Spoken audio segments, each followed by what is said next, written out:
नमस्कार, मैं हूं अमीश देवगन और आप देख रहे हैं आर पार का बेहद खास एडिशन। ना तो चुनाव हुए हैं और ना ही पार्टी का प्रचार शुरू हुआ है, लेकिन यूपी के सीएम अखिलेश यादव को सबसे बड़ा झटका लगा है और जोरदार लगा है। और यह झटका उन्हें किसी और ने नहीं दिया, खुद उनके पिता मुलायम सिंह यादव ने दिया है।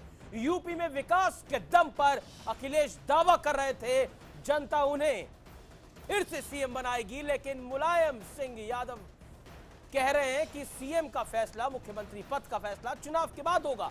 मुलायम कुनबे में महाभारत छिड़ी हुई है और फायदा साफ तौर पर भारतीय जनता पार्टी और बीएसपी को मिलने वाला है। इधर यादव परिवार में युद्ध छिड़ा है और उधर चुनावी सर्वे में सपा तीसरे नंबर पर खिसक चुकी है। तो आखिर किसे मिलेगा इस झगड़े का बड़ा फायदा? इसी मुद्दे पर आज होगा आर पार यूपी में संग्राम। लेकिन आज हम एक और मुद्दे पर बहस करेंगे, क्योंकि मुश्किल में फंस गए हैं पाकिस्तानी कलाकार, और यह डिबेट होगी 7:27 पर। लेकिन पहले बात यूपी की सियासत में महाभारत की और यूपी में किसके वारे न्यारे की। मुलायम ने दिया अखिलेश को सबसे बड़ा झटका। घर के झगड़े में अकेले पड़े अखिलेश। क्या मतलब ये पार्टी अपना तय करेगी, जो फिर करे चुनाव हो जाएगा तो विधायक का विधानमंडल का बैठक होगी, नेता चुन लेंगे निर्विवाद। ये तो साफ हो गया है कि घर के झगड़े में अखिलेश यादव अलग थलग पड़ गए हैं। चाचा शिवपाल का दांव अखिलेश पर भारी पड़ गया है। शायद तभी एक अंग्रेजी अखबार को दिए इंटरव्यू में अखिलेश ने दिल खोलकर बागी तेवर दिखाया। इंटरव्यू में अखिलेश ने कहा, मुझे मुश्किल परिस्थितियों में फंसाया तो जा सकता है, लेकिन हराया नहीं जा सकता। बचपन में मुझे मेरा नाम खुद ही रखना पड़ा। ठीक उसी तरह मुझे लगता है कि किसी और का इंतजार किए बिना मुझे अकेले अपने दम पर ही चुनाव प्रचार करना होगा। अखिलेश ने अपने इंटरव्यू में ये संकेत भी दे दिया कि परिवार में झगड़े के चलते अब तक चुनाव प्रचार शुरू नहीं हो पाया है। जो अपने घर के ही कानून और व्यवस्था की परिस्थिति को संभाल नहीं सकते, वो उत्तर प्रदेश के कानून और व्यवस्था की परिस्थिति को क्या संभाल। यादव परिवार में छिड़े महाभारत से समाजवादी पार्टी को नुकसान के साफ संकेत मिल रहे हैं। लेकिन क्या बीजेपी, बीएसपी और कांग्रेस इस झगड़े का फायदा उठा पाएगी? आज इसी मुद्दे पर होगा आर पार। यूपी में किसके होंगे वारे न्यारे, आज का यही टॉपिक है और आर पार का विश्लेषण। घर के झगड़े से समाजवादी पार्टी को नुकसान होना तय है।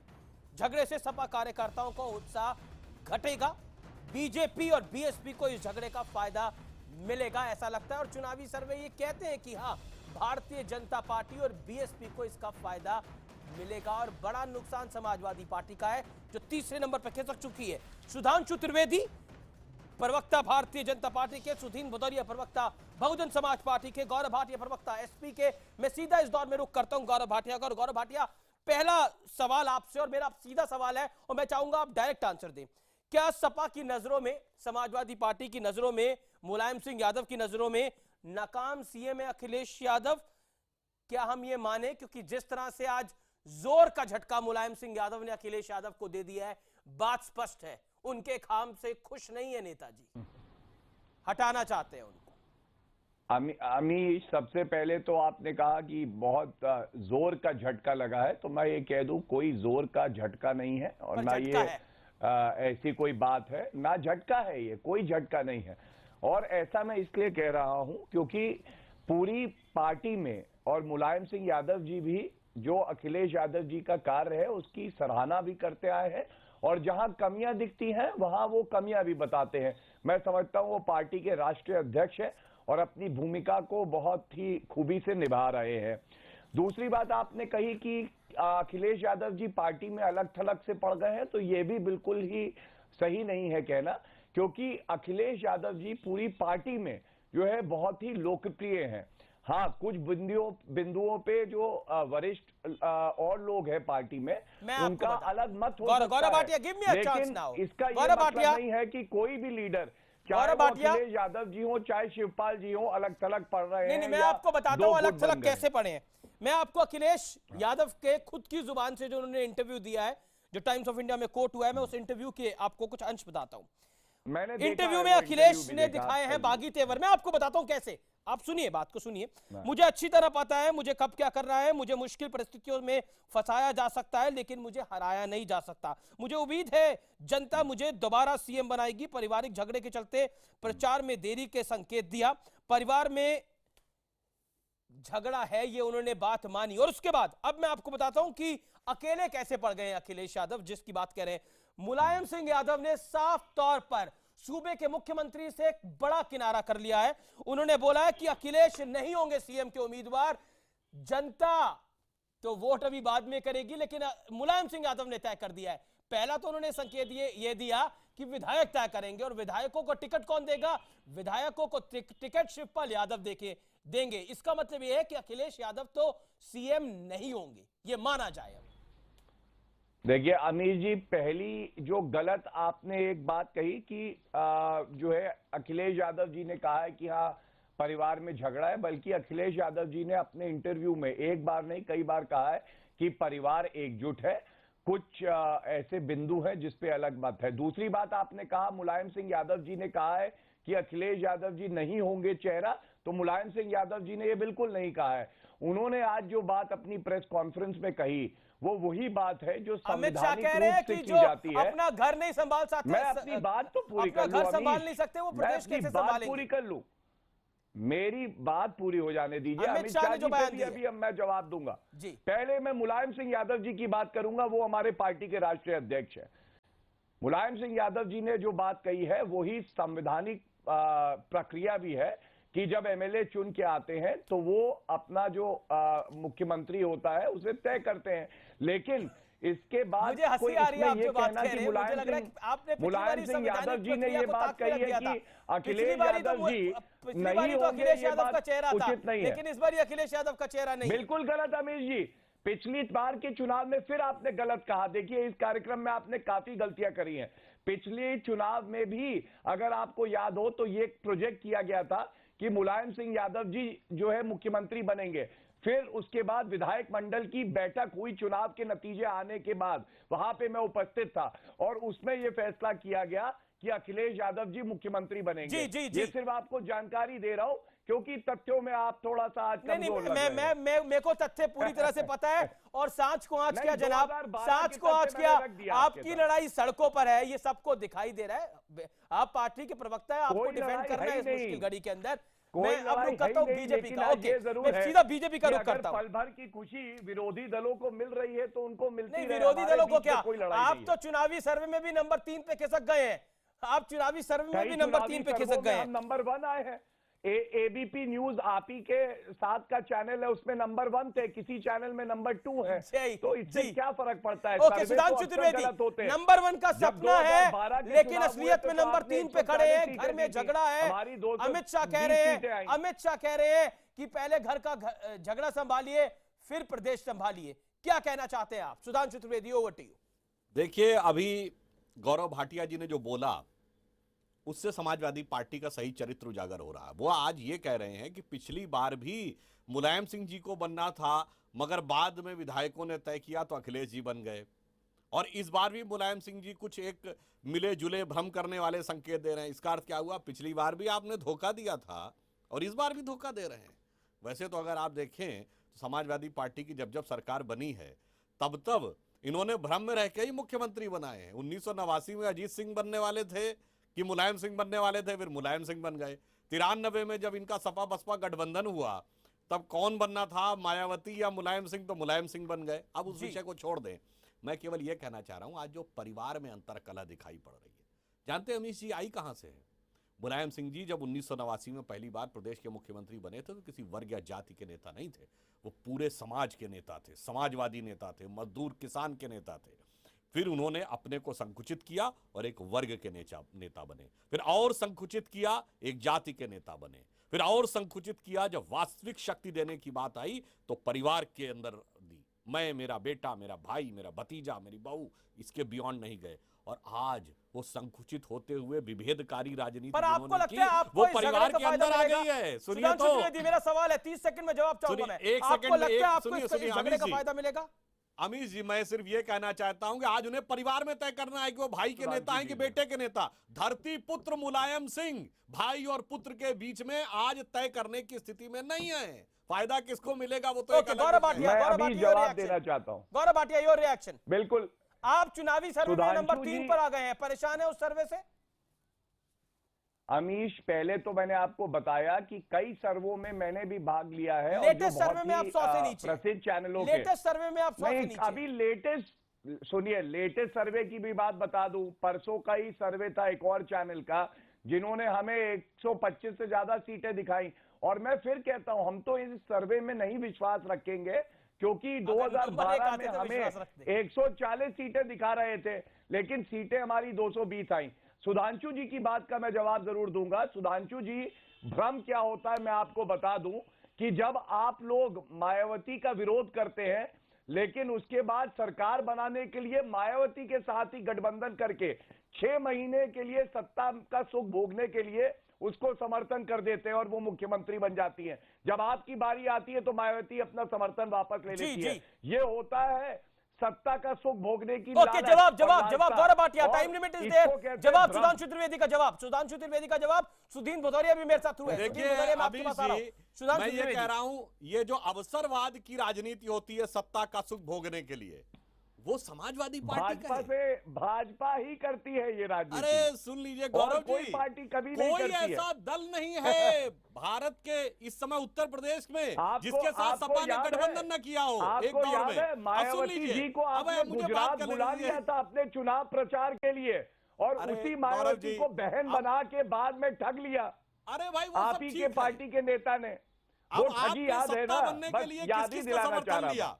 सुनिए, अरे ठगी याद करिए ना सुधांशु जी। भाजपा के समर्थन से सत्ता में अब देखिए इससे क्या फायदा है। मैंने आपको उदाहरण दिया कि भ्रम की राजनीति क्या है और ठगने की राजनीति क्या है। आपने कौन सा दल छोड़ा है जिससे आपने हाथ हमारी तो बहुमत की सरकार है 2000।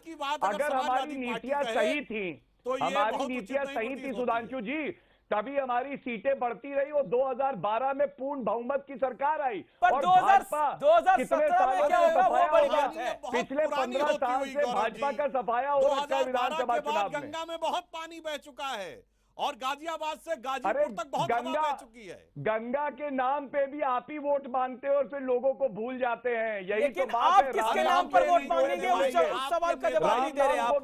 मैं गौरव भाटिया, सुधांशु त्रिवेदी, किसी को तो छोड़ दीजिए। गौरव भाटिया, सुधांशु त्रिवेदी, पुराने गड़े मुर्दे आपके नेता उठा। अब आप दोनों में बहस हो गई। मैं बीएसपी के पास जाता हूं, जिसको जो एक और पार्टी है जिसको समाजवादी पार्टी यादव परिवार में सिर फटौल का फायदा मिल सकता है और मिलता हुआ थोड़ा बहुत दिख भी रहा है, जो लेटेस्ट सर्वे है। मैं सीधा रुख करता हूं सुधीन भदौरिया का। भदौरिया साहब, गौरव भाटिया तो कह रहे हैं कि बीजेपी और बीएसपी कभी भी साथ आ सकते हैं, इनका तो कुछ पता नहीं। क्या आपको लगता है कि मुलायम सिंह यादव ने आज कह दिया, एक तरह से डायरेक्टली इनडायरेक्टली, कान इधर से पकड़ा या उधर से पकड़ा, यह कह दिया कि अखिलेश यादव के काम से मैं खुश नहीं हूं, अगली बार सूबे का वो मुख्यमंत्री होंगे नहीं होंगे ये तय नहीं है। यहां तो सीधा कहे उन्होंने बेदखल कर दिया अखिलेश यादव को वहां से। देखिए, आप जानते हैं कि पिछले कुछ 1.5-2 साल से अखिलेश यादव से वो काफ़ी ज़्यादा नाराज़ चल रहे थे।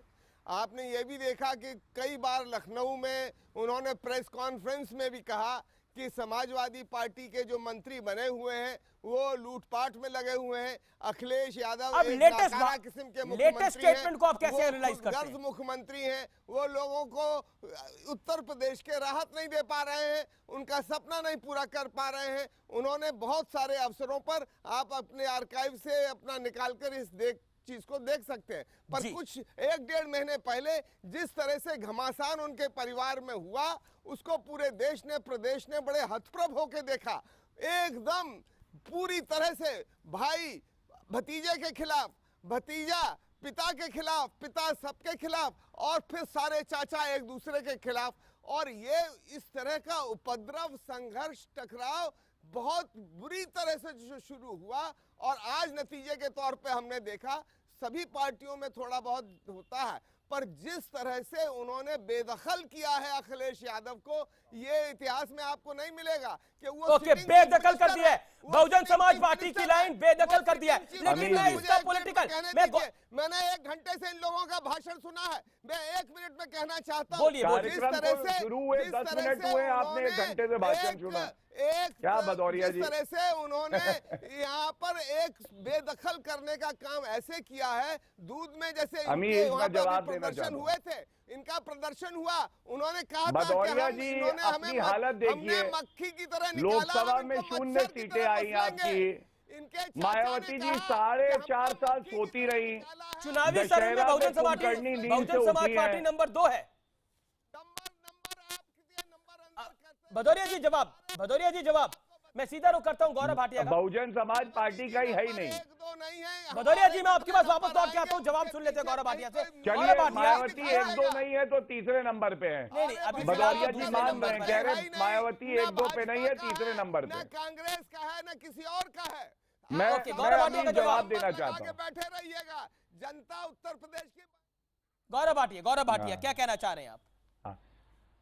अमीर जी, मैं एक बात जरूर कहूंगा भदौरिया जी से, भदौरिया जी की पार्टी में कोई आलोचना नहीं कर सकता, कोई संतुलन नहीं है, क्योंकि अगर आपने वहां पे चू भी कर दी तो पार्टी से बाहर का रास्ता दिखा दिया जाता है। और मायावती 4.5 साल बाद अपनी कुंभकर्णी नींद से तब उठी मायावती की बात ना करिए, आप मुलायम सिंह यादव की बात करिए, अखिलेश यादव की बात करिए। सर फटाउल की स्थिति आपके घर पे है, आप मायावती पे कमेंट कर रहे हैं। हालत खराब है जनाब आपकी पार्टी की। आपकी पार्टी सर्वे में नंबर 3 पर, घर आपसे संभल नहीं रहा। क्या आपको लगता नहीं है कि मुलायम सिंह यादव ने जनता का विश्वास मत हासिल करने से पहले अखिलेश यादव पे स्टैंप लगा दिया कि आपने बढ़िया काम नहीं किया है? I am making this statement. किसने कहा? ये मुलायम सिंह यादव ने बोला। Statement is wrong and you I'm can denying this statement. you can You are think a wise whatever you man want, sir. but making a wrong That statement. is your own sweet will. You are a wise man making a wrong statement. Okay, you can say Mulayam Singh Yadav ji ने कहां से stamp? Mulayam Singh Yadav ji ने तो अखिलेश यादव जी के कार्य की हमेशा सराहना की है, और अगर कोई कमी दिखी है तो उसे बताया है। ये बसपा थोड़ी ना है कि यहाँ पे कोई संतुलन नहीं होगा, आलोचना करना गलत है। आप जब आलोचना करेंगे, जब कमी बताएंगे, सुधार तो तभी आएगा। मायावती को किसी की हिम्मत है बसपा में कि अगर उनकी गलती की भी बात बता दे कि मायावती जी गलत है? जी मैं मायावती जी जमीन पे बैठा देती है अपने वरिष्ठ नेताओं को। अरे छोड़िए, देखिए ऐसा है, मायावती अगर इतनी बड़ी नेता है जमीनी, तो उनको 4.5 साल अपने तोप भवन और महल में नहीं रहना चाहिए। मायावती ने जनता से कभी प्यार नहीं किया। मायावती ने अगर किसी से प्यार किया तो पत्थर के हाथियों से, मार्कों से और मूर्तियों से। और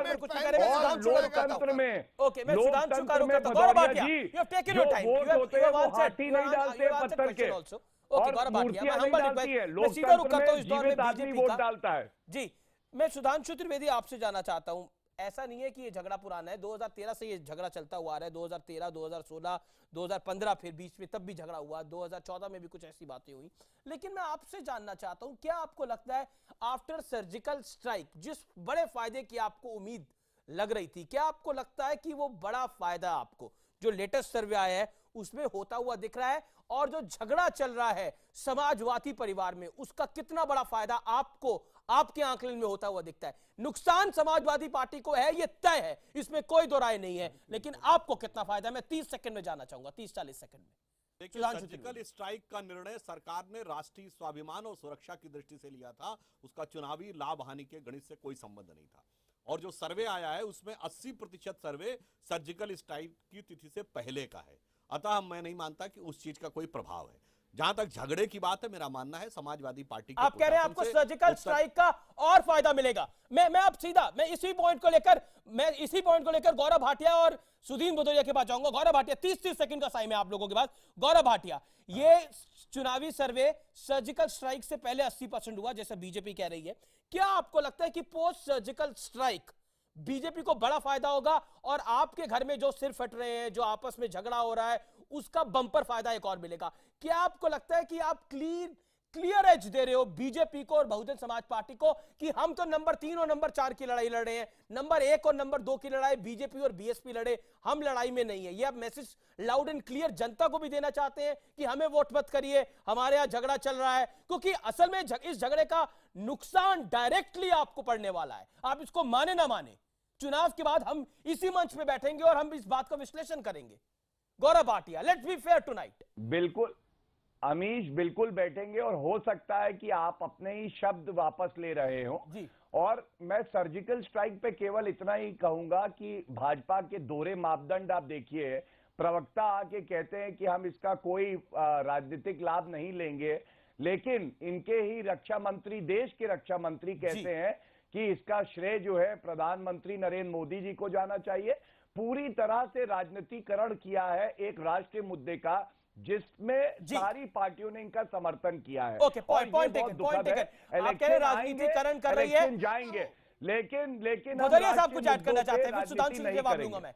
सुधीन भदौरिया, देखिए ऐसा है, हिंदुस्तान की फौज का सभी लोग सलाम करते हैं और हमेशा उनका सलाम करते रहेंगे, पर मैं आपको याद दिला दूं, पर मौजूदा सरकार को तो श्रेय जाएगा। सुधीन भदौरिया, उसको कैसे रोकेंगे? हिंदुस्तान की फौजें लाहौर, नरेंद्र मोदी और उनकी सरकार को श्रेय जाएगा, कैसे रोकेंगे? और पॉलिटिकली बीजेपी माइलेज लेगी, ये 100% दिख रहा है।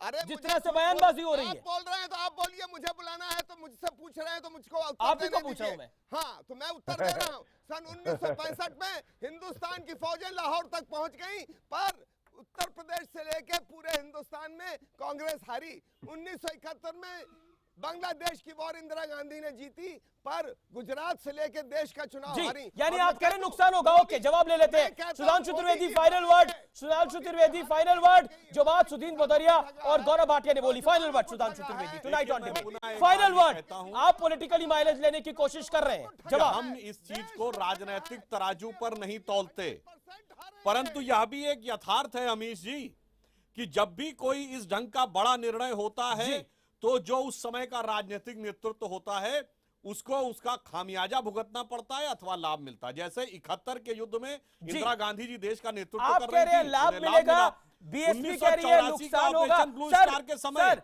मुझे डिबेट यहाँ पर ब्रेक लेना पड़ेगा, खामियाजा भुगतना पड़ा। सुधांशु जी, बात कोई राजनीतिक व्यक्ति कहे पूरी तरीके मुझे यहाँ पर एक छोटा ब्रेक लेना पड़ेगा। ब्रेक के बाद थिएटर मालिकों का देश प्रेमी फैसला वो क्या है, मैं आपको ब्रेक के बाद बताऊंगा। बॉलीवुड और शहजाद पूनावाला होंगे आमने सामने। छोटे से ब्रेक के बाद आर पार में डिबेट नंबर 2, थिएटर मालिकों का देश प्रेमी फैसला। ब्रेक के बाद